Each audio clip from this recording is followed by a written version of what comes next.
Над 100 дивоградби на Попова шапка со можност истите да се легализираат. Иако невладините организации со години алармираа на постојаното зголемување на нивниот број, новото законско решение нуди можност за легализација на бесправно изградени објекти и во заштитено подрачје. Хамди Сулемани од граѓанската иницијатива Да ја спасиме Попова шапка вели дека мора добро да се анализира кои објекти ќе се легализираат, за да се вклопат во урбанистичкиот план кој е неопходно да се направи.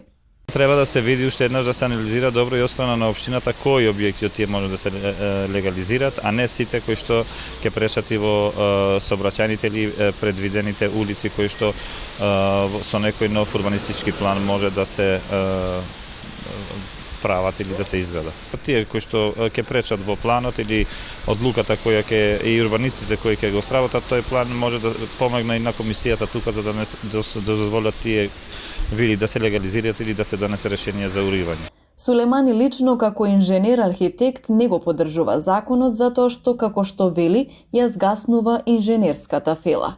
И универзитетскиот професор Усеин Багашов е против легализација на дивоградби, затоа што голем дел од нив се изградени без проект. Голем дел од тие објекти се изградени без проекти или се изградени во одреден временски период поодамна, кај што не ги исполнуваат критериумите и нормите за такви објекти. Или пак се изградени на несоодветни локации, односно места. Секој закон како што има позитивни, така има и негативни работи.